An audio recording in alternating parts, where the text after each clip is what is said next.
Okay.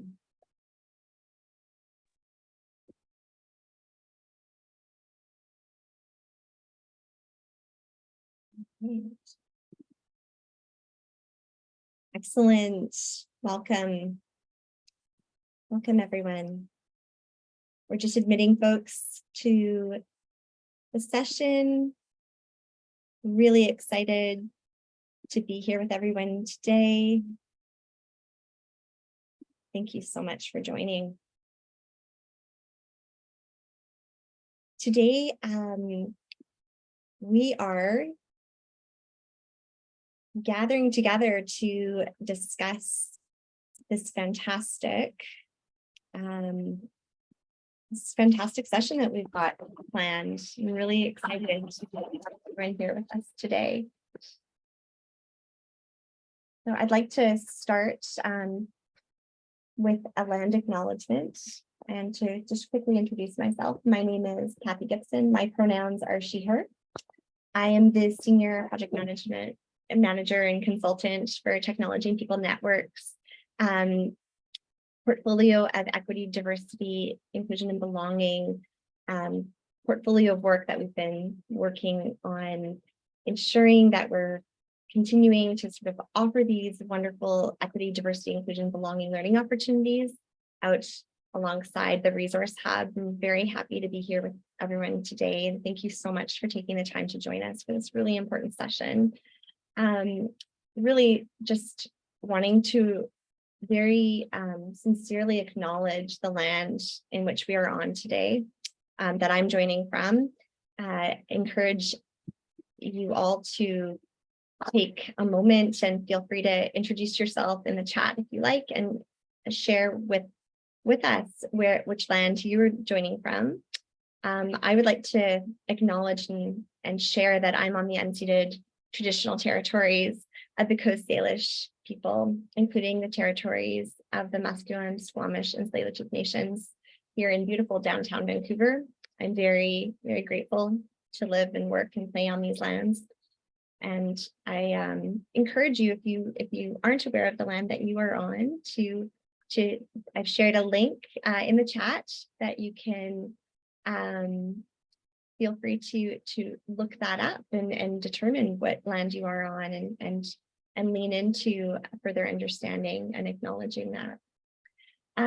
We have a packed session today. I'm very excited to sort of share briefly what our agenda is on the next slide there. So, we've got this queerly inclusive Lunch and Learn that is being hosted by the absolutely phenomenal Eunice Kajoba. Eunice identifies as she, they, and she is the founder and principal consultant at Monachopsis. And we are just so excited to have her here today. Her consulting firm she's the founder and the principal consultant there, and she's a diversity and inclusion consultant with a master's of business administration from York University. And we're super stoked to have her here today. We have a really phenomenal, stellar expert panel that is also joining us after Eunice presents on this very timely topic, and excited to have each of them and their expertise here with us today. So we will have some introductions going shortly, but we have Chanelle Tye, she, her, is joining us, and Naoufel Testaouni is with us here today.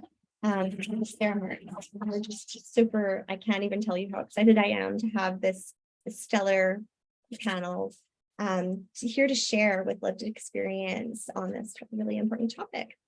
I'd also just like to take a moment to acknowledge one of our partners, Lighthouse Labs and the Government of Canada. So this queerly inclusive Lunch and Learn is offered as part of the ICT Boost Initiative, which is funded by the Government of Canada's Sectoral Workforce Solutions Program. It's led by tech education leader Lighthouse Labs, ICT Boost aims to empower and support Canada's growing tech sector. Its primary goal is to remove obstacles and barriers and equip equity-deserving communities with the necessary skills and training to launch careers in technology. ICT Boost extends its support to employers, providing them with essential tools, subsidies, and training to create inclusive and thriving work environments for all. So super thrilled to be in partnership with Lighthouse Labs on this session here today, and for their general partnership as well. So next slide, please. I'm going to introduce to us here the absolutely phenomenal Eunice Kajoba. She identifies as she, her. She identifies as she, they. And Eunice is an equity, diversity, inclusion consultant with a master's of business administration from York University. They have experience working with human resources in the human resources space in a variety of industries, but most notably in consulting and tech sectors. Eunice is a highly knowledgeable advisor, a workshop facilitator, and a public speaker to both internal and external groups at the local and national levels. She combines her knowledge and experience of human resources practices and intersectional frameworks and equity-focused strategies in all elements of her work in order to help organizations achieve impactful and long-term success. So grateful to have Eunice here with us today. Thank you so much, Eunice. I'm going to pass it over to you. Appreciate you. Thanks, Kathy. And wow, it's really amazing to see so many people kind of joining this call today. I think we have almost 100 people here so far. I'm really excited to be here and presenting this content with you. And like Kathy mentioned, my name is Eunice. My pronouns are she, they. I am a equity, diversity, inclusion consultant. And I'm really excited to be here today, especially during the tail end of Pride Month, to talk to you about queer inclusion and what's happening for the 2SLGBTQAI+ community in current events, and how we can be better in this space in our environments as individuals and in the workplace as well. So before I jump into sort of the agenda, I just wanted to put out here that I have a mentee that's going on. So if you have any questions throughout the presentation, if you have questions during the panel part of this presentation as well, please put them in the mentee so that we can kind of look through that and circulate through that a little bit easier than if it's in the Zoom chat. So the code is there. You can go to mentee.com, put in that code. You can use that throughout the presentation and through the panel event, and we'll definitely monitor the questions on that side and be able to bring them forward for panelists or for myself as they come up throughout the presentation. But apart from that, really excited to get started with you, and I will just walk you through the agenda. So like I mentioned, we're going to talk a little bit about what's happening in current events, specifically in North America, in the US, how that kind of ties back to here in Canada, and sort of the rising concerns for members of the 2SLGBTQAI+ community. And then we're going to move into discussing a little bit about that impact while working in the current climate at work, and how employees from this community sometimes are showing up and the experiences they have in that workplace context. And then lastly, we'll move into building inclusive workspaces, really talking about allyship and what it means to truly be active as an ally and to be supportive in this space. And then we're going to bring forward amazing panelists of really great people in this space who are doing the work and who have those lived experiences and from working within and in partnership with organizations. So without further ado, I'll get into it. And we'll kind of just kick it up into that current events and rising concerns for the 2SLGBTQAI+ community. So the first thing that we need to mention is definitely let's look at and talk about what's happening in the US. There have been so many anti-queer and majority anti-trans laws passing in the USA. And as I have written there, over 500 anti-2SLGBTQAI+ bills have been introduced this year alone. And so that's a record-setting amount to be introduced in a year. It's been increasing year after year. And these laws are related to things like trans folks being in sports, related to gender-affirming care and banning that care, related to banning banning drag, related to queer inclusion in schools, and general bans actually as a whole for equity diversity initiatives within the corporate space, within other types of industries as well. Florida specifically has a do not travel advisory warning for queer folks, and the Human Rights Campaign has declared the US in a state of emergency for the 2SLGBTQAI+ community as a whole. And so you may be wondering, for I think a lot of us who are tuning in from Canada, I know I myself am present here as well, but what does that mean for people who are in our space, right? And it sounds like, hey, this is happening in the US, but there is a trickling effect in Canada, right? We're seeing things like new anti-trans policies being introduced in places like Manitoba. We're seeing these policies range across the board, from blocking access to gender affirming care, to bathroom bans, to reinstating conversion therapy. We're also seeing former 2SLGBTQAI+ policies that were put in place and had years and years of review to now again be put back under review, and just other things like an increase in conflict for schools even wanting to take place in Pride celebrations. Like, I personally can say I know individuals who work in schools in the Greater Vancouver region area and have said that staff has had debates on whether or not it's appropriate or too controversial right now to have a Pride parade. I know individuals from the queer community who've had leisure travel and work plans booked months ago before some of these laws that were being introduced in the US, and now have had to cancel those plans due to hostile policy and laws being introduced in states for a fear of their own safety. And so really, when you look at it in Canada, that impact is very real. There are things happening here, things that happen there do affect us, and there is that trickling and lasting effect. So how has the government responded and what's happening there? So in terms of the government's response to threats and the safety of the community members in the US, some states have announced themselves as sanctuary states for individuals fleeing from more hostile states. And so I believe Maryland's done that. New York is in the process of signing that. In Canada, Justin Trudeau announced a partnership with Rainbow Railroad to support incoming 2SLGBTQAI+ refugees. And so those are some new actions that have been taken. But when you put that into context, these are being taken because of the unprecedented levels of an increase in hate and violence and restrictions towards this community, towards the queer community as a whole. So we've talked about that, right? We've talked about this alarming crisis and how that's rising and how it spans beyond the US. And I've mentioned Canada. There are things that are happening, on a global level as well in many countries around the world. But we're here to talk about, so what's happening in the space of the workplace, right? What's happening to corporate responses? And maybe this will tie in a little bit later to what allyship looks like and what individuals within the queer community are facing or feeling at work. And so now that we understand what's happening with those laws and policies, let's see how companies are responding to these rising concerns.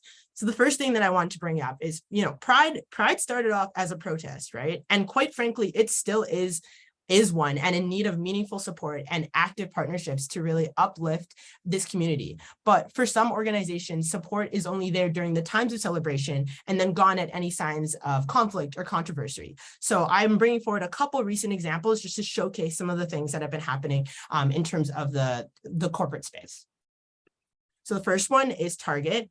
So Target actually was selling Pride-related merchandise, and then they received backlash, a lot of violence from individuals who were very against that. And so instead of standing by this community and providing support in that way, they actually chose to remove their merchandise from the stores or put them in more hidden locations. And so that was their response to the controversy. Another example I have here is Bud Light. So there was a hate campaign that was started, and it was primarily started because Bud Light had sponsored a transgender influencer in one of their commercials. And so there was a hate campaign in response to that. And Bud Light's reply was to actually remove the sponsorship of this individual. And then the last one I have here is Starbucks. And so this one was primarily mentioned over social media. Starbucks executives, employees had posted that Starbucks executives had instructed them to remove Pride-related decorations from all US-based stores. This blew up a lot on Twitter and other forms of social media. The execs have not kind of confirmed whether or not that this is the case, but this has been what's been mentioned by a lot of employees within across the states. And so as we can see from these examples, right? And these are just 3 examples of others that have been happening. Like, I think there's actually been some recent examples with the NHL and how they are now kind of removing any sort of celebratory jerseys or anything that would be towards a cause, and it can't be in warmups anymore. So that includes any pride related jerseys, things like that. And that's one of their recent moves. And so, but as you can see from these examples, there's a pattern of reaction that withdraws support from the queer community. And this pattern isn't new, and it's not isolated to these organizations. So there were similar responses with other organizations. The LA Dodgers had hired a trans performer and then pulled away the invitation, only to reinstate it because of the backlash that happened. And the only company that I think that, and I've listed now, I think 4 or 5 situations where company withdraws support. And the only time that I've seen more of an active stance, I believe, was with North Face, where they sent out a public message in support of their partnership with drag queen Patagonia amidst a bunch of hateful protests. So while examples like these are primarily focused in US companies, there is still that trickling effect that lasts for employees at work, that lasts for employees no matter where they are in organizations. And so it's really just, instead of taking that stand, many companies have been more complacent in that scale. So now that we've talked about that, we've talked about the policies, we've talked about some of corporations and some of their responses, what is the impact to the current climate for individuals who are queer and working in their organizations? And so as I get into this, I'm going to bring up a little bit of some statistics from recent studies that have taken place. So this study, it was taking place by McKinsey & Company and in 2022, and it was that 47% of transgender employees feel uncomfortable talking about their mental health at work. And so these stats come in comparison to 29% of other members of the 2SLGBTQAI+ community and 14% of straight and cisgender employees. And this was, like I said, this survey was taken in 2022. This was before all the recent laws and bills passing and before the decrease in public support from many companies. So according to that same study, queer folks experience significantly higher rates of anxiety and depression. And now we're in a time where there's increasingly more rights being taken away. Safety is not guaranteed for members of this community, especially trans and non-binary ones, that experience has a trickling and lasting effect, right? So there is a very real concern for queer individuals around being able to find spaces they feel safe, comfortable, and supported, both inside and outside of work. So many individuals have had to act in ways to protect their mental health and safety. And this is what brings me to this topic that's called covering or masking. Some of you might have heard as well. I think that is particularly big in the queer community to say masking, as well as within the mental health community as well. So covering, what is it? Covering at work is when individuals feel the need to downplay parts of their identities in order to blend in. And so covering is typically something that members from historically excluded or non-dominant identity groups do to blend in with more dominant groups. And it can be done as a means of protecting yourself in an unsafe environment, or as a means of reducing feelings of isolation and separation from peers in order to help yourself to feel more included. And essentially, there are 4 main types of covering. The first one is appearance covering. And so that is making changes to your clothing, your speech, your mannerisms, maybe your Zoom background. And so that an example I have here is feeling the need to dress more feminine or more masculine, right, as a form of covering. The second type of covering is affiliation covering. So this is when you avoid behaviors or discussions related to the identity. So an example here is omitting using your partner's pronouns in a conversation because you don't know how other people will respond to you bringing up this type of information. The third one is advocacy. And so advocacy covering is when you avoid topics or issues related to the identity group. So an example is you're going to avoid every queer-related current event discussion at work because you don't want others to know that it impacts you. Maybe you don't want them to know that you're queer yourself, that type of thing. And then the last one is association covering. So that is avoiding contact with specific individuals from the identity group. So the example I have here is avoiding associating with the openly queer members of the office. And so essentially covering prevents individuals from being able to engage in work as their full selves. And, as we mentioned, if individuals are struggling with mental health or struggling with anxiety, have had more of this this impact, especially due to light events, right? We talk about what's happening in current events. We talk about what's happening in the US, what's happening in Canada, and advocacy covering is a core part here, right? About avoiding those topics related to an identity group in particular, because you might not feel comfortable or safe in the environment to bring something like that up.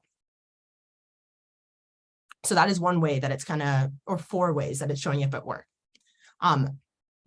One thing that I do like to mention off the bat when we talk about covering, when we talk about any of these issues that blur the lines between work and personal life, and it is that there is this common misconception that work and life and personal life are 2 completely separate areas. But that is rarely the case, right? Work and life and personal life, they're intertwined. When your coworkers ask you how your weekend was, your plans for the evening, or if you get asked about, oh, who's your +1 that you're bringing to the company holiday party, those are all examples of the connection between work and personal life. And for example, a queer individual would need to deliberately decide whether or not they feel safe or comfortable to come out in that moment when asked these types of questions. And so hearing about the news and the actions that are being taken to fuel hate and move 2SLGBTQAI plus rights backwards has that emotional toll that doesn't automatically end when individuals are at work. And so if these safe spaces aren't created at work, then it does lead to individuals to cover more. And this leads to those negative impacts. And so there are 4 types of negative impacts of covering. The first one is that individuals feel less committed to the company. And because they feel less committed, they have this decreased sense of belonging and feelings of inclusion. And then they have this decreased belief that there will be growth opportunities available for them. And ultimately, that leads to an increased likelihood that the individuals will consider leaving the organization, right? And so covering, it's having that negative impact on morale, and it's really increasing the chances that you're going to lose valuable and strong employees within your organization. All right. Another reason that people cover is to avoid microaggressions. I know this is like more of a buzzword. A lot of folks have heard of it before. If you haven't, that's okay. We're gonna go through it. But microaggressions, they're essentially subtle acts of exclusion made towards individuals or groups. And so essentially, there are 3 main types of microaggressions. The first type of microaggression is a micro insult. And so a micro insult consists of rude and insensitive comments and actions that are not meant to be discriminatory. So in this setting, in the context that we're discussing right now, an example of a microaggression could be acting surprised when you find out a feminine person is queer. And so that would be an example of a behavioral microaggression because it's your actions that are demonstrating that. Then another type of microaggression is a micro-invalidation. So those are comments or actions that invalidate someone's lived experiences. An example of this is only having washrooms for men and women. So that is an environmental microaggression because it's built into the environment, like that you are being excluded as somebody who is trans, as somebody who's non-binary, or somebody who just identifies beyond the gender binary. You have that exclusion that's kind of been built into the structures at play. The last type of form of microaggression is a microassault. Microassaults are deliberate comments or actions that are discriminatory without meaning to be offensive. And so the question is, how can you be discriminatory without like trying to offend somebody? And that is a very stereotypical version of somebody saying, hey, it was just a joke. So making a homophobic comment and saying it was just a joke, that's an example of a microaggression. In particular, it's an example of a verbal microaggression because it's something that you've said. And really, like that bottom line point that I have there is when somebody who's from a historically excluded group experiences a microaggression, you better believe it is not their first time that they've had this experience, right? Microaggressions can be daily experiences for individuals from historically excluded backgrounds and usually are, right? And so this is an accumulation of that buildup of all of those different experiences. And that's what leads to people feeling they need to cover, what leads to people having that anxiety and more, apprehension in a workplace setting, in a day-to-day setting of not feeling safe, right? This is a buildup of all these different experiences that they're having. All right, so bringing it forward to another study. So This one also by McKinsey and Company. And so 1 out of 3 of the surveyed 2SLGBTQAI+ employees reported experiencing a microaggression at work. So transgender, non-binary, and bisexual employees, regardless of gender, experience the highest rates of microaggressions. Some of the most common microaggressions through the study were related to 3 things. The first was being interrupted or spoken over more than others. The second was receiving more judgment or questioning in their area of expertise. And the third was having to be more careful talking about their personal lives. So there is a level of greater safety working. I know this is where with TAP, right? Tech and people. And so there's this level of greater safety working within tech roles or from roles that can be 100% remote. And research has shown that microaggressions decreased during the pandemic due to remote work and individuals having that level of safety being at home, but there is still, that experience is still there, right? The experience of microaggressions when you're not in the office, of other opportunities, and we've talked about this, right? We've talked about them. They can be verbal comments, they can be behavioral and environmental comments that really build into that aspect.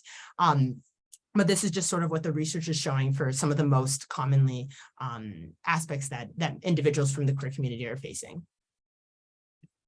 All right, so we've learned about what's happening in the world. We've learned about the issues that are happening in the workplace.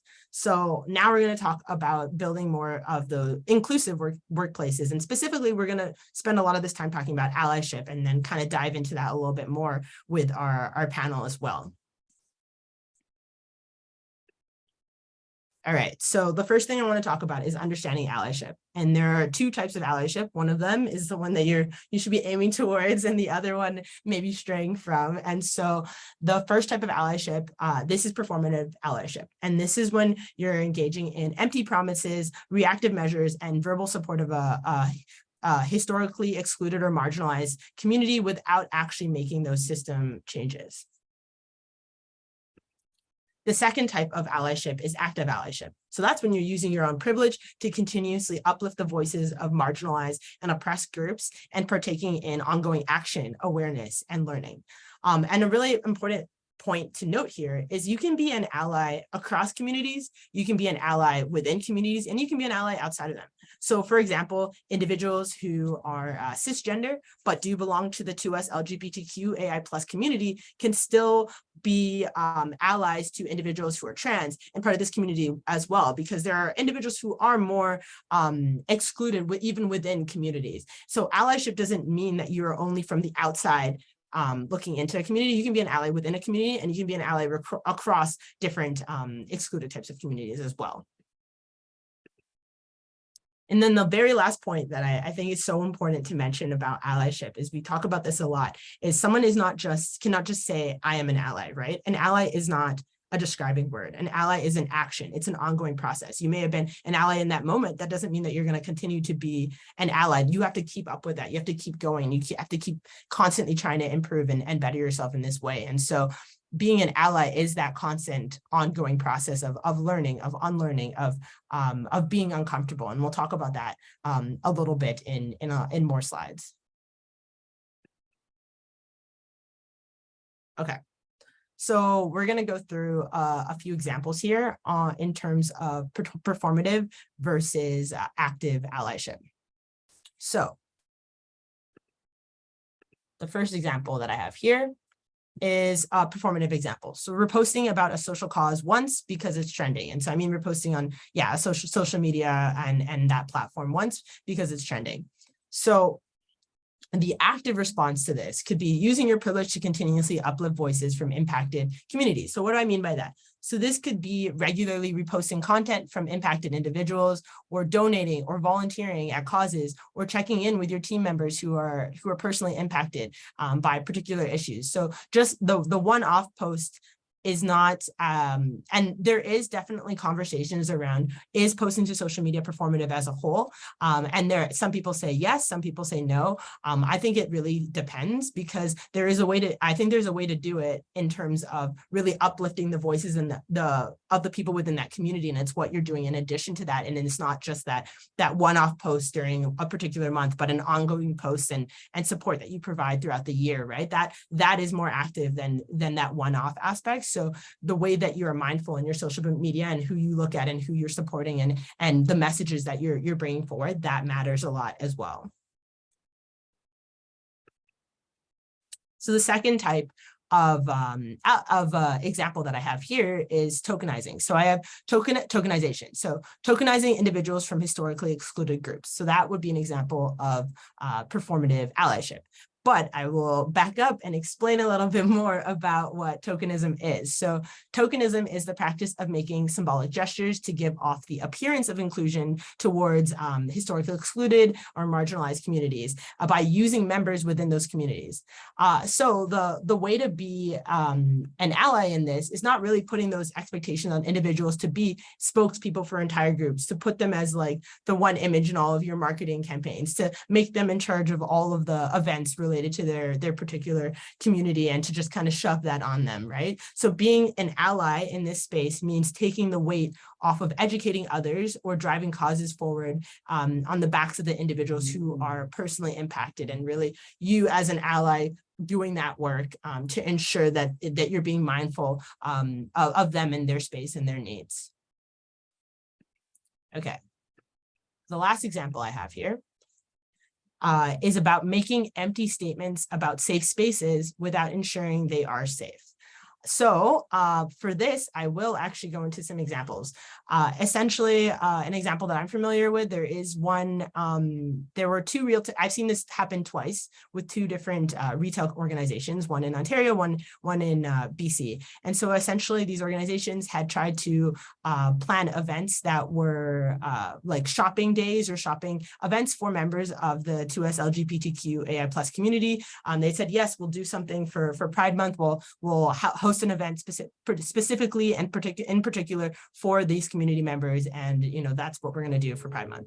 So what happened as a result of this? They did not connect with anybody on the ground at any of these retail shops. They also did not communicate or connect with anybody from the queer community to ensure that the spaces were being safe. So as a result, you would have individuals who were coming to this event, who were part of the queer community, thinking that they're going to have like this really catered, meaningful event for shopping. And in result, it was people were getting misgendered constantly. There were no change room accesses available that were outside of men and women. There were no gender neutral change room options, and the experience did a lot of harm for the community, right? And so that would be a performative example of not ensuring that the space is safe for individuals, and not really having that process of thinking through and making sure that you're making that meaningful impact to members of the community. And so really, when we talk about the active response to something like this, the active response is about unlearning your own implicit biases and learning your role in making spaces safer, is connecting with, engaging with members of that community to ensure that the space is safe, and like putting in that extra thought of like, hey, we want to do this event. How can we ensure that this event, what are the pitfalls? What can we do to ensure that this event runs smoothly for individuals of this community? How can we involve them in this process to ensure that their safety is taken into account and we aren't causing more harm? So when you look at allyship, right, true allyship means learning to be okay and uncomfortable with having those conversations and realizing you don't know anything maybe, or a lot, and like taking that time to use your privilege to center others, to bring their voices forward in these initiatives. And so, yeah, those are some examples of performative versus active. I know over the years, there's definitely been other examples of organizations maybe skewing towards more the performative side. I know there was a few years ago, a lot of backlash in terms of Netflix and Dave Chappelle's special on that was very harmful to the trans community, and yet that special still went forward to win awards and to continue to remain on the platform, and there, even though the community had expressed that harm, right? So it's like, what are you hearing? How are you handling that as an organization? How are you handling that as an individual? Because this could happen on all levels, right? It could happen at the organizational level, but as an individual, when you hear that feedback or somebody gives you feedback, how are you responding to that and taking that into account?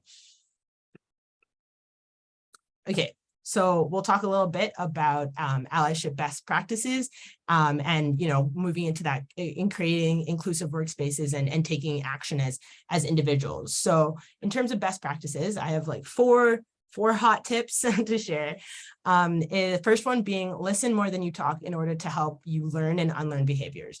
And so we all have biases, right? And bias isn't inherently a bad thing. It's just It depends on when they skew towards more negative biases about individuals, right? And so we all have bias. We also all have privileges that have blinded us in order to be more present in this space, we do have to learn about the biases that we have, the privileges that we have, and do more work to actively engage and understand how to use this to support communities and how to unlearn some of the things that we may have learned in the past. So that is super, super critical to being an ally, that learning and that listening journey. The second step, again, on that learning side is about educating yourself and embracing empathy but also knowing that it doesn't mean that you'll truly, truly always understand the experiences of individuals. And so understanding that you have empathy, that you've done your research, that doesn't mean you always know what it's like to be in the shoes of another person. You absolutely need to care. You absolutely need to have that compassion for someone else's experiences, but you also need to be aware that unless you belong to that group that has been discriminated against or is experiencing that microaggression or system of oppression, you'll never truly, truly understand that aspect. But that doesn't mean you can't be supportive. That doesn't mean that you can't be educated more on this topic and know how to be more supportive in that space. The third one that I have is about using your privilege to uplift and make space for others. So that's using your voice to speak up. So for others who are because of the fact that it is more emotionally and mentally and physically impactful for individuals to speak for themselves in some of these cases. And you have the ability to kind of use your voice to do that and use yourself and the safety that comes with your privilege so that others who don't have that and that form of inclusion and who are more at risk, they don't have to, right? So for example, you could have a bigger network in the company, right? So you standing up for an issue won't get you ostracized the same way it might for your colleague. And there are always people in those organizations, who are those undercover influencers who have that power, whether or not they have that title necessarily in leadership. So if you are one of those voices, one of those people, how are you using that power to support others? And also, I think another thing to mention here, right? Speaking up is uncomfortable. Reflection is uncomfortable, but the work is meant to be uncomfortable because we're questioning what has been a norm for us in the past, right? The last point I have here is about engage, collaborate, and take action instead of leaving the burden of acting on others. So you follow these other steps. You've been doing the readings, you've been reflecting more, you have more of that awareness. And let's say your org you're looking at your org and you're looking at the issues that you're seeing for that you've heard about and that you're aware of are issues for the queer community. Let's say that your org doesn't have gender neutral washrooms. Let's say that they don't have inclusive benefits policies and you're aware of that. Why is it always left up to the individuals from this community to always have to be pulling forward and pushing these initiatives? Like, if you are somebody who wants to be more supportive in that space, how can you lend a hand to show that support and not leave it on the person that's most impacted to have to be fighting for that, right? So I think speaking up for things that you aren't necessarily personally impacted to, that is how you engage in allyship. And it's also just really about that ongoing process that you're taking on a daily basis to be better in this space, to learn more, to grow more in this space. All right, so we're going to talk a little bit about other aspects of creating inclusive workspaces. And so there are things that we can do right now, changes that we can make to our own behaviors and our actions. And it really comes down to how we communicate and how we collaborate. So when we talk about communicating, right, these are things like, hey, reducing the biased language that we use, right? Making that conscious effort to avoid gendered language when talking to others. And this is something you can do at any level. This isn't just applied to the organization. This is you as individuals that you can do. Things like normalized pronoun sharing and sharing pronouns in your introductions and your email handles and encouraging others to do as well. Like that is an example of something that would be more sort of like a flag to indicate that you want to be supportive towards individuals within the queer community. You want to just in general be able to make that a normalized part of your organization. And the thing is to mention about pronoun sharing is, not everybody feels comfortable sharing their pronouns. So it's not about forcing people. It is about though encouraging and showing support in that way when you can. And the last one is about sort of removing qualifiers from convo. Qualifiers like preferred pronouns. Some people don't appreciate identifies as sometimes. So it's like just kind of removing those qualifiers in your language is another way to be supportive within the community, and to just really to have more inclusive language in your vocabulary. So on the other side of things, in terms of collaborating, because we talked about communicating and how we collaborate.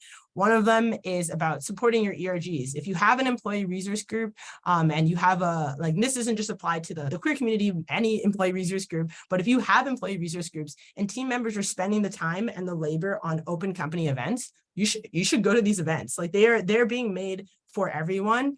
Sometimes there's learning components, sometimes it's just for fun, but to show support for these communities, like you should be going to those events. Like people do, this labor and this work was put in to put this out for everybody. And so, yeah, if you have that opportunity, I would highly encourage that. Encourage ways to get involved when able to, is a great way to show support for those communities.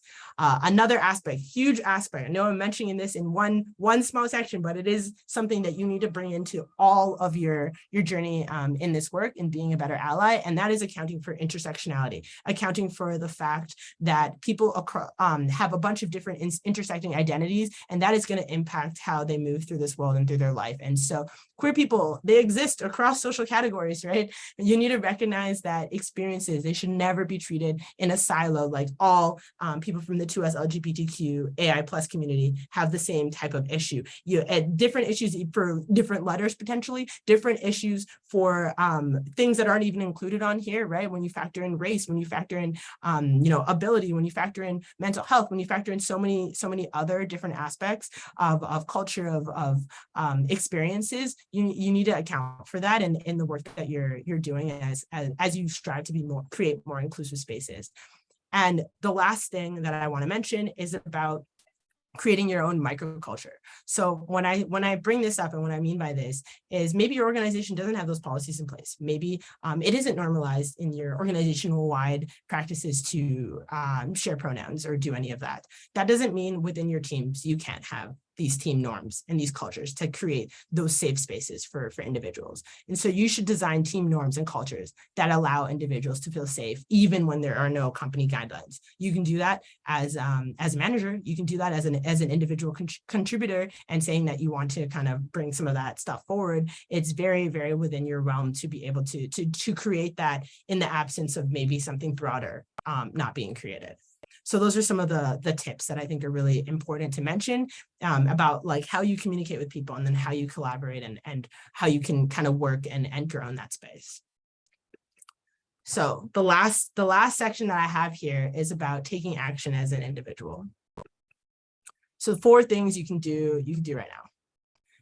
One is about following queer content creators and taking the time to learn about the issues, right? Get knowledgeable so you can engage more in discussions and be aware of the issues your team members are facing. A lot of the times people are like, I don't know how to get involved. I don't know that I'm not that knowledgeable in this space or this topic. Well, this is something you can do. This is something you can do like every day to take that time to get more knowledgeable and learn. And you can do that by following people on the spaces that you use for your mediums of educating yourself, whether that's social media, whether that's books or podcasts or other aspects. Another one is volunteering to support queer initiatives at work. So this ties back to that collaboration piece and the piece of not tokenizing individuals and leaving them with all the burden of the work.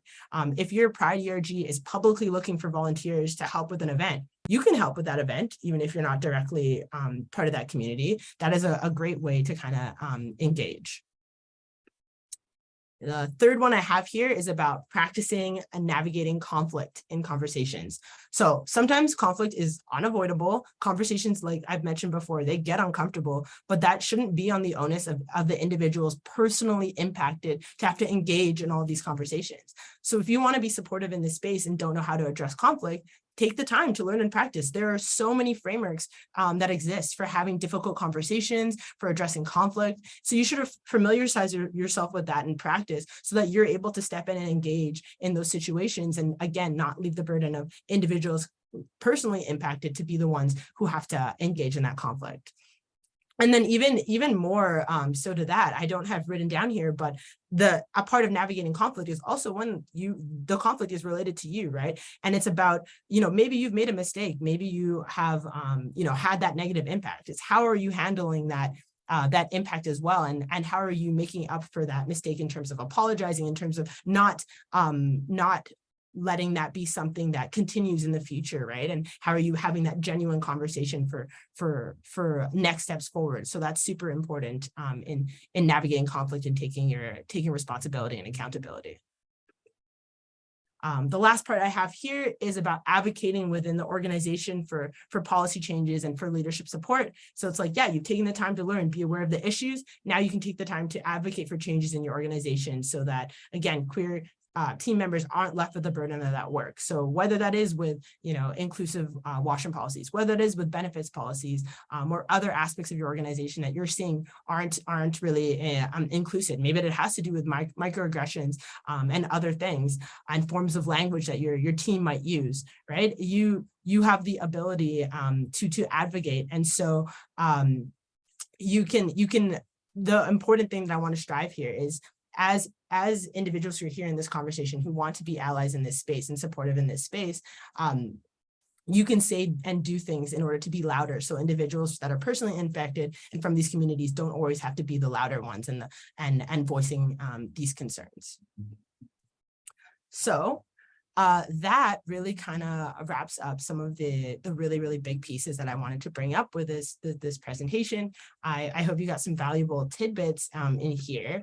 I think these slides are going to be shared out with a lot of individuals. And so I put in some of my favorite LinkedIn pages that I follow. I put in some of the research that is from this presentation, Instagram pages that are really great to follow, and then some of the nonprofits and charities that are in this space. And you can kind of browse through some of these people and these resources and really engage more in the conversation and learn more about what's happening and how to participate more as individuals. So that's it for this. And I have my contact info and my information here. And well, now I'm really excited to kind of move forward into part 2 of this convo that we're having today.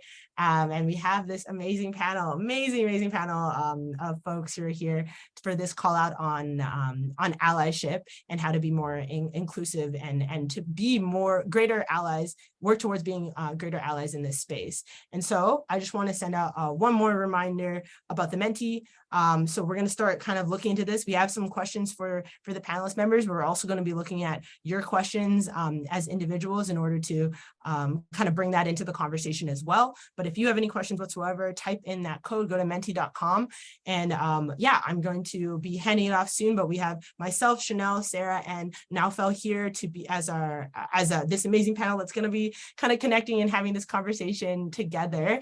And I'll just stop sharing my screen and I'm going to have the panelists kind of introduce themselves as we get into this. So maybe I'll ask Chanelle if you want to start off and hand off to the next person.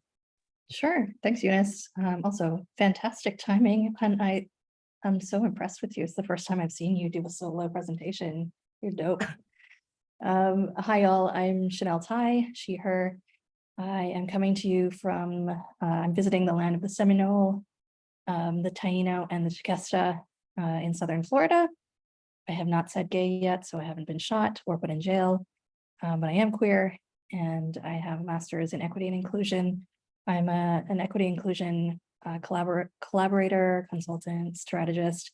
I do a lot of work with nonprofits, tech companies, education, and I've known Eunice for a number of years through this work. Pretty cool to see them open up their own consultancy, and I'm really pleased to be here. Thanks for having me, and I'll pass it to Sara. Thanks, Chanelle. I would like to second what Chanelle said. Eunice, that was an amazing presentation. Thank you so much for sharing that with all of us. My name is Sara Martin. Some of you may know me from the animation and VFX industry. I am an EDI advocate, and I also run the global strategy for an animation and VFX company. I also do individual consulting in the work of queer safety and other lived experience that I have. I'm really excited to be here today and share some personal experiences, as well as things that I've witnessed on do's and don'ts of allyship. I will pass it off to Naoufel. Hi, everyone. My name is Naoufel Testaouni. I am the co-founder and CEO at QueerTech. I am based in the unceded line of the Tewatakin and Montreal. And very excited today. Just quickly, QueerTech, we're a nonprofit. Probably some of you already work with us or know us, but we are a nonprofit based out of Montreal. We're pan-Canadian and we support 2SLGBTQ community to access the tech industry, advance their career in tech, and launch tech businesses.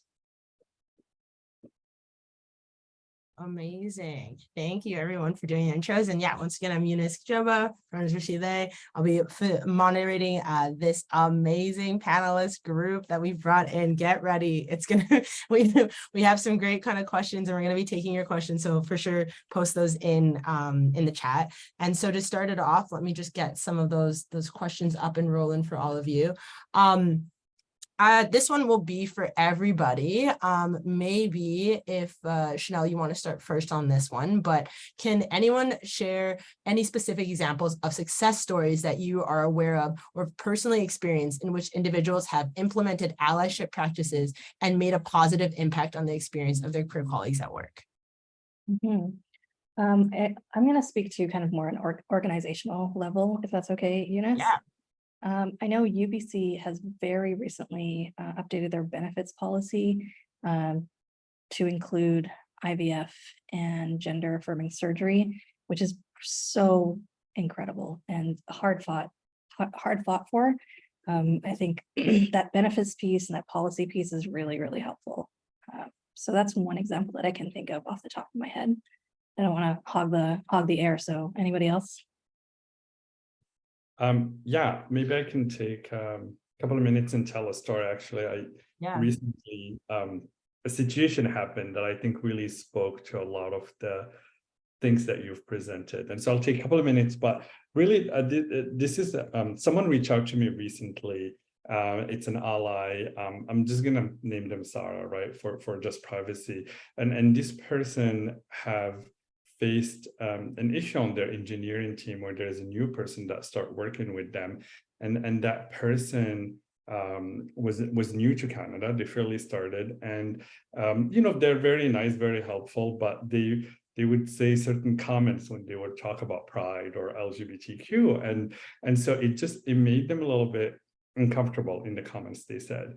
It wasn't anything homophobic, right? But it was still comments that they feel like maybe not very appropriate. And so they've talked to the person who is queer on their team if these comments were hurtful. And so the person says, oh yeah, like it's okay, I don't care. They say these things, right? And a lot of time, queer individual brush up things. So they're like, I don't want any issues, it's fine, I'm used to it, I hear this all the time. And so the person was like, oh, I'm sorry, like, should we do something? And the queer person just wanted to let it go, which is fine, right? This happened often. This is really interesting because the person felt like they wanted to report the situation or talk to their manager. And so they came to me to ask if they should do that, even if that queer person didn't want to. And so, my reaction is never do that, because if someone says, let it go, you should let it go. And so what the person decided at the end was like, can I suggest training to my manager or something to do something about this, because I want it to stop, and this person is not aware of this situation. And so they end up suggesting a training to their managers that was around the allyship. It was something similar to this, and that was talking about certain scenarios, and they worked with the trainer around these scenarios.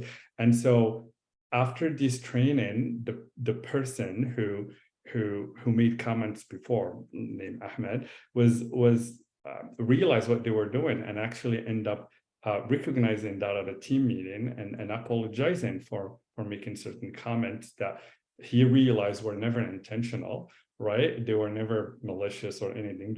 He was just used to certain culture and environment they come from. And so really in that, this is a situation where you see a person was still, Sara was still an ally that really wanted to do something, respected the boundaries and the privacy of their colleague, but still thought a little bit out of the box and suggested a training that everyone can do and educate everyone around the subjects. And I thought that was a beautiful example of something that someone have done and still respected everyone's privacy, didn't have to create an issue with the person or confrontational situation with the person who said that. Yeah. Awesome. Thanks for sharing that. I'll jump in last. I've seen this happen a couple of times just in different organizations when somebody comes out as trans and they change their pronouns or their name, and either their superior or the people that work with them closely take it upon themselves to do the pronoun education and do the practicing.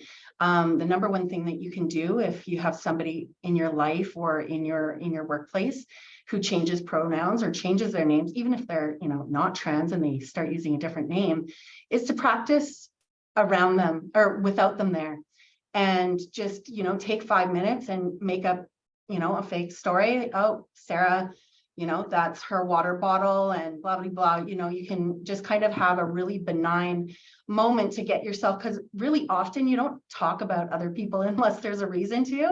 And oftentimes we're so used to talking in the patterns that we are used to. So we really have to take time out and make that practice. And I've seen just such an ease come over people when they don't have to do that labor themselves and correct their pronouns and say, I'm using this name again. And it might be, the 4th, 5th, 6th time. And it might be the 6th time that day. So, that's something that I've seen managers take on themselves, and they've had great success with it. And it's just taken such a load off that employee.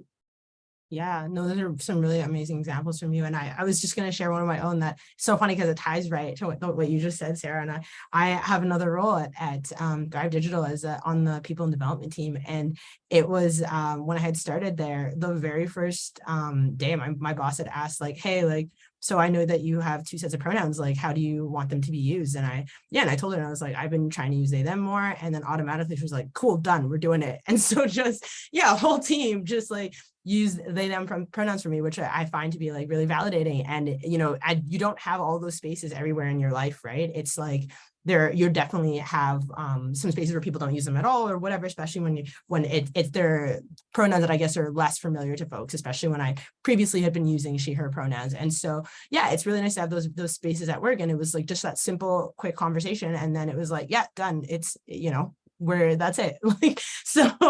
So I think having as a manager, as a team member, even having that quick ask, I think is really is helpful. And then just ensuring that you kind of keep up with that is great. And so that was kind of my my positive story. Okay, we got more questions going in, and then I'll try to drop in a few from the audience because there's definitely a lot of great questions that are coming in here.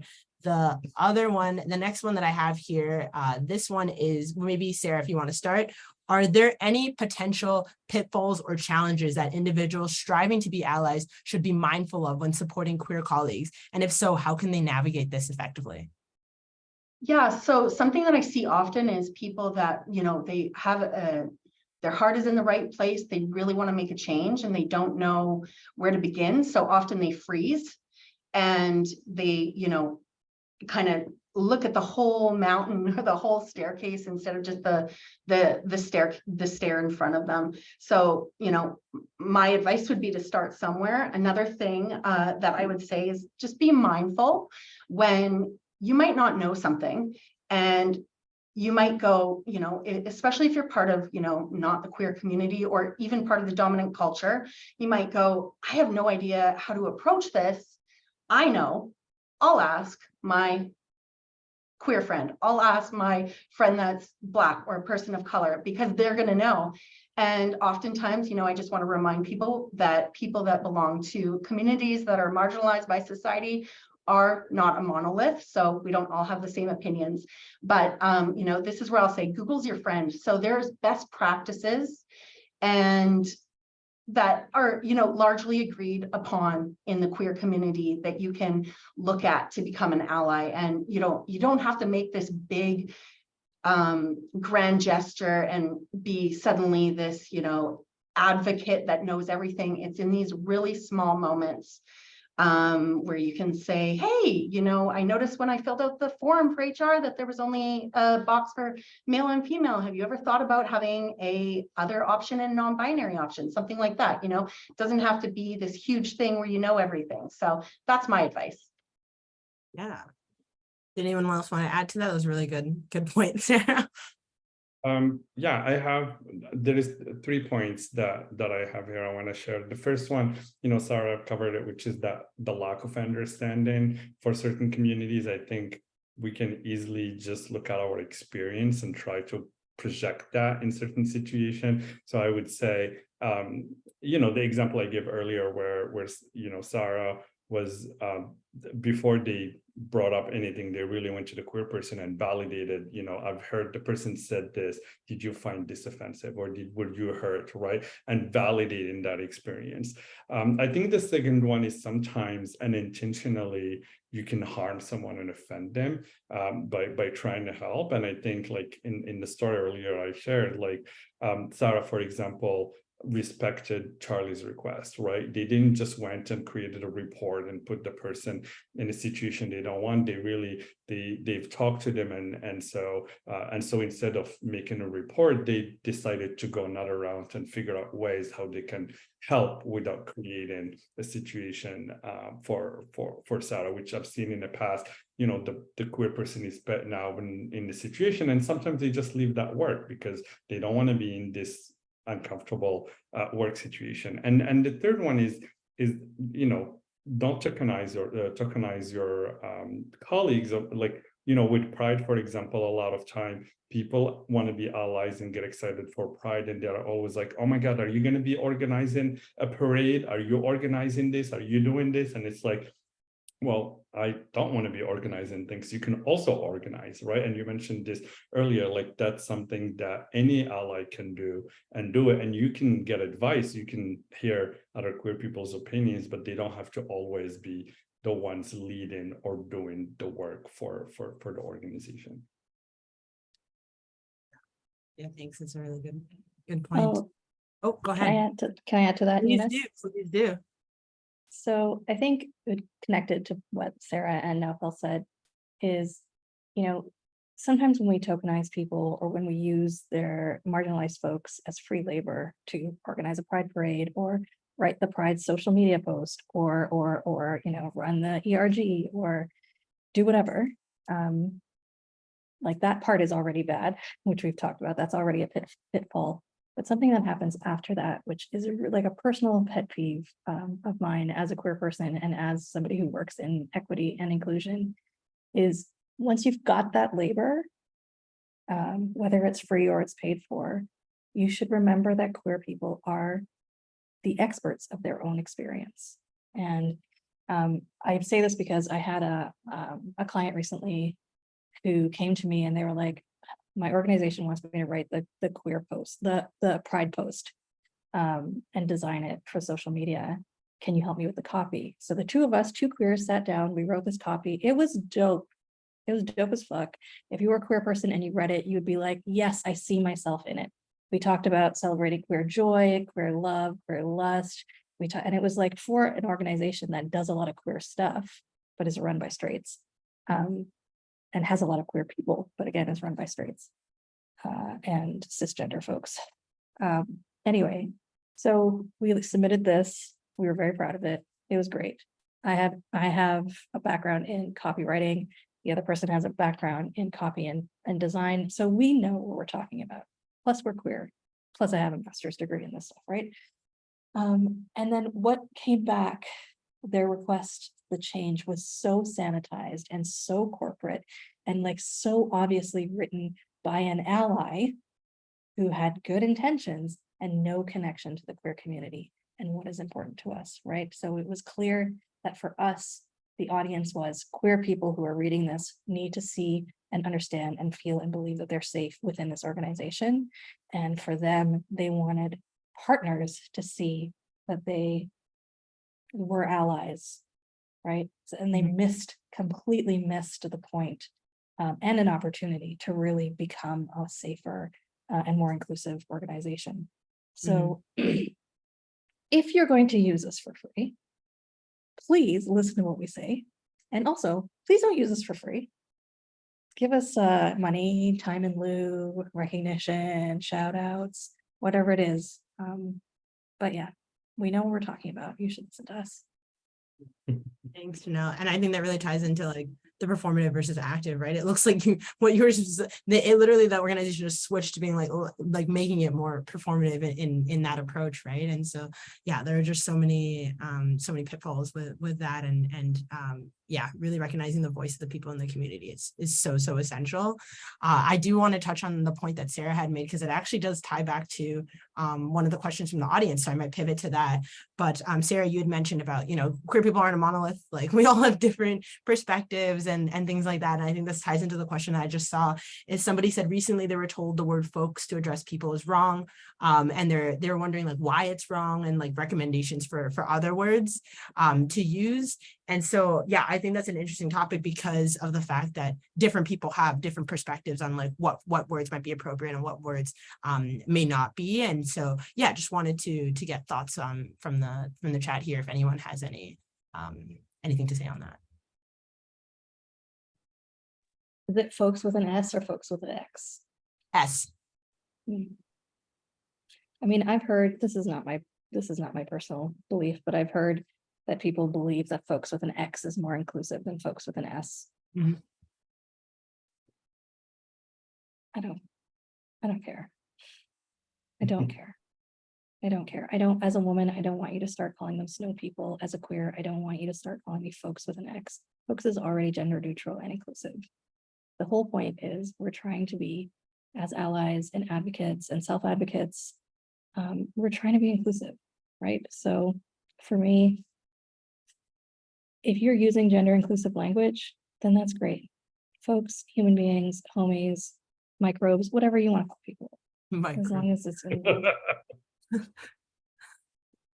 Thanks, Chanelle. Yeah, and I think that is a point to make, right? Like, you're not with this work, right? The language is changing all the time. People make mistakes, and different people have different views and different perspectives that you're not going to get it right 100% for all people across the board, right? And so, if you're wondering about these things and you ask, and some people are like, hey, these words are okay for me, these words aren't, then, be mindful of that. And as you walk about and use the words that you're using within your organization, right? But it's like, you're not going to necessarily get it perfect. And like you said, you don't care, but that doesn't mean that somebody else that might care, right? And so, yeah, I think that's a really important piece with that. The next question that I have here for us is, how can individuals and teams strike a balance between respecting privacy and ensuring support for queer colleagues in the workplace? So yeah, maybe we could all potentially answer it. Maybe not enough. Naoufel, if you wanted to start on that one. Yeah, absolutely. I'm going to come back to the story I mentioned earlier, because one thing that is really important when certain situations arise at the office and you engage with someone to support, right, is also being very careful how you protect someone's privacy. Not every queer person or trans person or non-binary person is ready to fight and is ready there to like be advocating. Some people want to go to work, do their job, and go home, and they don't want to be carrying the burden of fighting every day.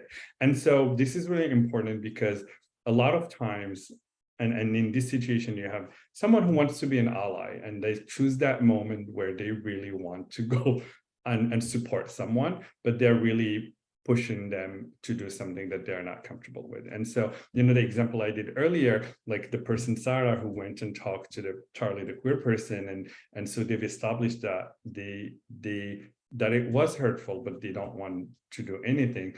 They have not brought up the name of that person again in that process when they were educated. When they wanted to talk about the training to their manager, they didn't say, Sara was heard. They let it go. And now they said, you know what? I think we need some education and training. And I'm going to talk to my manager about this. And I'm going to use Pride is coming up. And maybe I'll use that as a reason to do this training, and not being like, Sarah's real, like, Charlie is getting hurt all the time. So doing things like that, where it's really important to respect someone's privacy. So if you want to report something or you want to do whatever, make sure that you are not bringing someone into a fight that they don't want to be part of. Mm-hmm. Yeah. No, that's 100%. I mean, my background is in HR, and that is like a huge aspect of like ensuring that privacy is there for employees. And I think especially in doing this work and in the conflict piece of things, and supporting people in the way they want to be supported is so critical. Chanelle or Sarah, did you want to add anything to that piece, or? Only to come back to my point that queer people are the experts in their own experience. And so individual queer people are also the experts in their own experience. So a really good way to protect somebody's privacy is to ask them, who are you comfortable, who are you comfortable with knowing this information? Is this something that I should call you, or is this how I should address you in front of this person or that person? How can I protect your privacy? Right. And I don't mean that in a way where you like make them responsible for your actions, but you check in with them. You check in with somebody to make sure you're doing the right thing. Right. I think that's an important piece. Yeah. To build off that piece, especially when somebody's maybe coming out or, changing their identity, which, I'm highlighting a lot, because as safety increases, people feel like they can be themselves in their workplace. So make sure that if somebody's coming out specifically, as trans and changing things about their identity, that you're not treating it like a policy, you're not treating it as a, first I do this, I send a bulk email, then I do this, and then I do this. You're, like Chanelle just said, you're asking them and communicating with them about how they would like to engage with that process. Yeah, great. So those are some great kind of advice pieces, and being mindful of the individuals there. And I really appreciate those calls. Super, super important. I have another question that's come in from the audience that we can maybe talk about. And it's, when looking to develop training around trans inclusion specifically, does anyone have any thoughts on the fact whether or not the training can be delivered by someone who's not trans?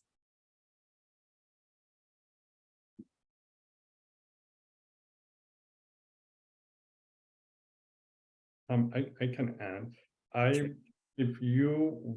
There's so many trans people that do trainings and that can share their experience. Go ask one of them. Like at the same, any communities that you want them to do a training, there is so many consultants, there's so many people in the field that are doing it and putting themselves out there and taking it on them to make change happen. And they can tell the story better than anyone because they have been through that process. And I think if you're doing a training, find the people who can educate and share that story authentically and not have someone else tell their story. Naoufel, it sounds like you're saying queer people are the experts of their own experience. 100%. I would agree with that entirely. And the experience that I recall, and it's not with queerness, it is with Blackness. And there was in my MBA program, they developed a course to teach about anti-Blackness, and it was being led by someone who was not Black and whose background was in marketing. And so nobody signed up and the course got canceled, and they thought people weren't interested in the topic. And me being on the committee and having talked to many folks had brought up, like, no, it's actually the fact that it wasn't being taught by someone who had that experience, that it didn't feel like genuine to be having that course take place. So I think there is that aspect of, there are people in the community who can be doing this specific type of training, and you can definitely look and find people who are able to support in that way. Okay, so another question I have here is, what strategies or tips can be provided to individuals who are hesitant to engage in allyship efforts due to fear of backlash or to fear of being canceled? And how can they find the courage to step forward to contribute to positive changes in the workplace? Now, Naoufel, maybe if you wanted to start that one. Yeah, I have a mini story because this happened from one of our Queer Tech event, and a couple of years ago, we did an event that was called, one of our volunteers really wanted to do one of the meetups called For the Love of Allies. And it was during Valentine Week, and it was about recognizing the support of allyship, which is great. You know, it's fantastic. It was talking about performative allyship and active ally and have that conversation. And, you know, we did the event, and as usual, it's a lot of queer people who come to our events, and few allies that usually show up, and it's consistently show up to all the events. But at that event, there was one person that came in that I was like a little bit surprised that they were at this event. And this was a senior partner at a company that you know, like support queer tech, but I've never seen them really come to these meetup and these spaces. And after the panel's done, the person approached and said something. They were like, "Oh, you know, I realize I'm really shitty ally."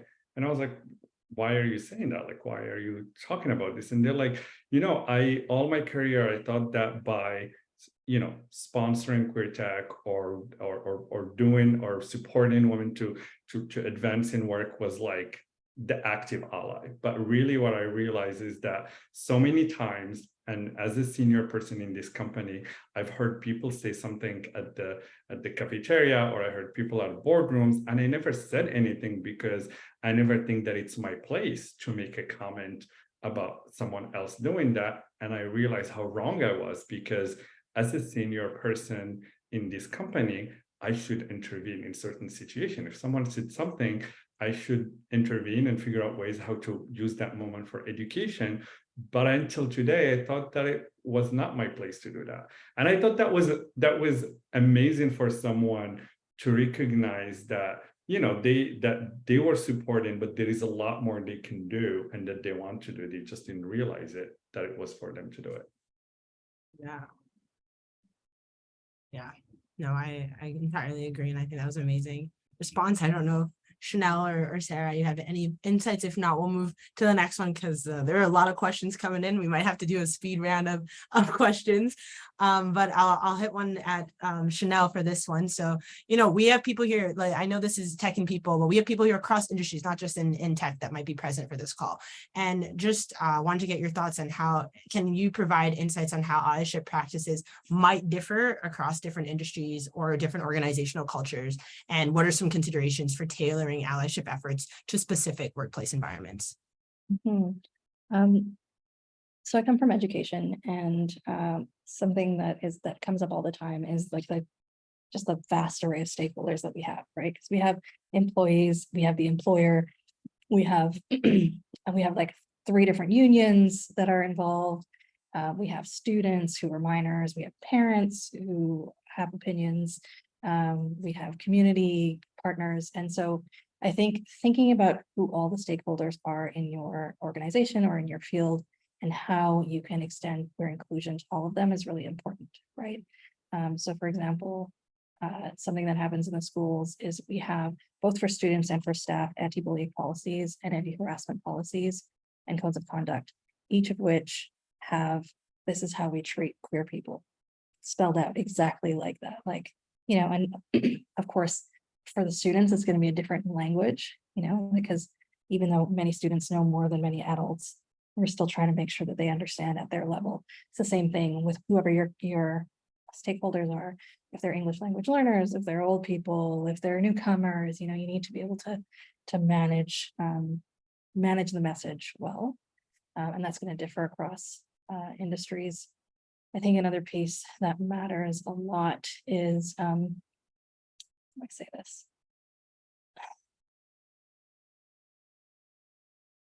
I think it matters where your money comes from, and what you put your money to. So for corporate folks in the crowd, I would say they really push you to put your money where your mouth is and pay people well who come with expertise. In education, we're like very volunteer based, right? We like coach basketball, we do all sorts of nonsense that we don't get paid for. And so it's not surprising that we would be maybe on a queer inclusion, we would be on a queer inclusion committee and not get paid for it. But I would say if you're in a corporate structure, you should really be giving people the money, the time, the recognition, the titles that they need, or that they deserve for doing the work of inclusion. Budget is another thing to think about. Where does the money come from? Who gets a say where it goes and how it's used? Those are different things to think about. And then there are also pieces that kind of can be transferable. What are the benefits that we offer? Depending on what size your organization is, or what the population of what the demographics of your employees are, can really change what is important in terms of benefits. Policy, I would say, is probably the same across all industries. Don't be a dick is a really good policy to have. Fluff it out a little bit, add some words. But yeah, I think that's, in the interest of time, I'll stop there. But I have so many things to say. Email me, I'll tell you everything. Thanks, Chanelle. Thanks so much. And yeah, those are some great suggestions in that space. And it actually, what you said, actually, I will briefly answer because you did basically mention one of the questions that we have from the audience is about ERGs, and they're hearing from employees, it's volunteer work above and beyond their workday, taking away from their careers and project building. And so what are our thoughts on that, on ERGs? And I think you said it right. It's like, how are you supporting individuals in this work? Like, are you paying them? Are you recognizing them? Are you having this built into their workflow and their structures? Or is it this add-on to everything that they're doing, right? Is it this push from the organization down, or is it a grass-led, employee-rooted experience? And that's how ERGs are meant to be. They're supposed to be employee and grass-led. And I've been part of and led ERGs where that community was fully there, fully much, you could feel that connection and had that experience. You still had a bit of that extra labor at times, but there was that recognition from the organization. And then I've been at places where it's like, no, you can do that all at the side, and that's all on you. And it's, we need to push our initiatives forward and things like that. And so it's really about how you're approaching it. But yeah, your point about how are you taking care of those employees who are doing that work and have that labor, so important. Okay, let's see. We have a question here about, and this is maybe just like a little fun one, but is there a good place for someone to start looking to learn more about queer communities and gender identities? Like, do people have any recommendations for books, podcasts, any of that type of thing? I can do a shameful promo here, but Queer Tech just launched a podcast that tell queer stories. It's a series of 6 stories that we've done. So if anyone is interested, I'll post the link here, but you can find it on Apple or Spotify. And they're great. Like, the team works. It's like an hour conversation about people talking about their challenges, barriers they fared as they got into tech or advanced their career in tech. There's some stories about entrepreneurs that are great. So look for and there are other podcasts that share these stories. So do a quick search on Apple Podcasts or Spotify. Have some lists, especially now that it's Pride Month, so they compiled some of them. Yeah, thanks. It's a good one. Yeah, we can definitely share some of those resources after. I know I posted a few of them in the slides that you'll have access to, but thanks, Naoufel, for sharing that. Before we do our final question, before I hand it over to Kathy, I'll put one more that the audience has put in here, just because it is really, really important. I did briefly mention it. Is, do we have any suggestions on how to account for intersectionality in this work?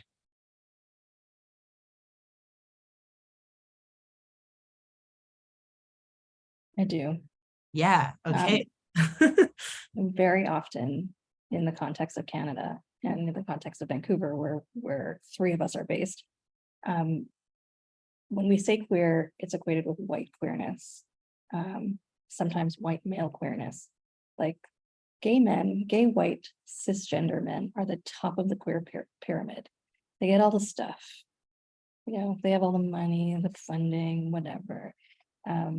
So it's really important to understand that there are just so many different ways to be queer, not just the letters, like not just the alphabet mafia, but like remembering that, my experience as a mixed cisgender queer person who's like, I don't know, more masked, but wears dresses to weddings, is gonna be really different than Eunice's. And we have a lot of similarities in our queerness, right? And so I think stopping and understanding, taking the time to understand how power and privilege impacts each part of our identities, and having that inform the policies that you make, the practices that you have, is a real good start. Yeah. Thanks, Chanelle. That is, great response to that. And maybe we have a couple minutes left, so I'll just wrap up with our last and final question for everybody. Sort of your like popcorn hot take. Is there any additional advice or closing thoughts that you have for colleagues who are committed to being more effective as allies and wanting to make that lasting difference for queer teammates at work? If anyone wants to start, we'll do like I can jump in. Yeah, go for it. Just start somewhere, a great book, I'll pop it in the chat. It's called Say the Right Thing. And it talks a lot about navigating, difficult conversations from all aspects of identities. It also gives, really recent examples of things that have happened in the media. When building our strategy to roll out training, my team really referred to this book a lot. And I highly recommend everybody read it, but you're going to make mistakes. You're going to do things that you're going to learn from your mistakes. And the important part is to keep going. Don't let your ego, don't let that, that cringe feeling that you might be feeling for a couple of days, just implode your work that you're doing. This is something that we all have to learn. We've all, learned from our mistakes at some point. And if you just keep going, and I can't remember who said it right now, it might've been Eunice in your presentation, but really, acknowledge those mistakes and handle them appropriately. This book helps with that. So I'm just going to put that in the chat. Thanks, Sarah. I can jump in here. But, there's a couple things. One is create space for people and listen. When there are so many things that are happening in the world. And if you care and want to be an ally, you can always ask how people feel and if they want to talk about it. Again, you create space, not force people to have a conversation around certain topics. And I think the second one is that for me comes a lot, and just wrapping up Pride Month is, if you want things for Pride, organize it also. I think so many queer people this month they end up the one organizing everything for Pride. And I think there's so many people in the office that can be involved. You can be an ally and organize the Pride Parade. No one says you have to be queer to coordinate all the office to show up and do all the things for it. And so that's just one example, but there's a lot of examples where you can also take an active role at doing that for other communities, also not just queer. So take an active role by organizing and listen. Yeah. So I know Chanelle just stepped away for a second, so maybe I'll share mine and then Chanelle can share her last bit. But so mine was like definitely along the lines of this, and I think it's really about making that effort to continue on in that journey of trying and learning and growing in that way. Like what I mean by that is like, and the fact that like queer people notice, like, and not even just this, across all different identities, they notice when you're making an effort and can see that and like, for example, when I had mentioned, hey, like go to those events, like if I'm somebody who planned an event for work, I'm noticing who's coming to my events and being like, wow, this person came and they're like consistently coming, like maybe I can confide in this person for things, maybe I can trust them more, like maybe this person is an ally to my community and to me, right? Like we notice. so it's you and how you're showing up, right? I think the showing up part is so important, tied in with all these other pieces. If you make a mistake and owning up to that and making those changes, if somebody is confident enough and feels comfortable enough to share with you feedback, taking that into account and making those changes, I think is so important. And yeah, Chanelle, any last piece before I hand it back off to Kathy? Most importantly, two things actually. One that Sarah reminds me that I say often, which is go with the goers. If you're an ally and you are doing this work, Go with people who are like-minded. You don't have to convince every Tom, Dick, and Harry that gay people deserve rights and protections in your organization. We do, but not everybody's going to believe that. And then the second piece is allyship is active. It is always active. You cannot call yourself an ally and not be in action, whether it's small or big. So allyship is not a feeling and it's not an identity. So remember that piece. You have to be always active or working towards being active. Okay. Thanks, Chanelle. Thanks. And I know there was a few more questions we didn't get to that were around resources. I linked out some of those in the slides. There's also more on TAPS Network's hub for resources for anyone who's looking for that. And then in terms of the question about hiring speakers, who to ask, I mean, we are available. so feel free to reach out. Yeah, I'll hand it back off to Kathy now to kind of wrap up everything. I'm so grateful. Yeah, this was an absolutely phenomenal session. The amount of wisdom that was shared and just like the open-heartedness and willingness, I'm profoundly grateful. And I'm learning so much every step for myself. I'm so humbled with every juicy bit that all of you share. Thank you so much. I'm really grateful. And definitely all of our beautiful attendees feel the same way. There's a lot of love going out to each and every one of you. I just want to thank today's session partners. That's Lighthouse Labs. I'm very grateful for the partnership around this clearly inclusive lunch and learn led by Eunice and our phenomenal panelists. Just again, a quick reminder, I suppose, on the next slide of we have a diversity dashboard that we do each year. 2022 was sponsored by the Vancouver Economic Commission, the Immigrant Employment Council of British Columbia, and Innovate BC. Really fantastic recommendations that will all be shared out in an aftercare email coming into this beautiful long weekend. And you'll notice on the diversity dashboard that the self-identified Two-Spirit LGBTQAI+ was the acronym that we used last year, was almost 10%. It was 9.8% in terms of individuals that felt safe perhaps in disclosing and what that looked like. And I think that there's so much work to do in this space for all of us as employers in terms of understanding how we can really be more inclusive, be more supportive, continue to learn and create these environments for everyone to show up as their authentic selves. And so just very, very grateful for all the wonderful sharing here today. So thank you for that. Yeah, and that's it. That's the closer. And thank you so much. Really appreciate everyone. Thank you.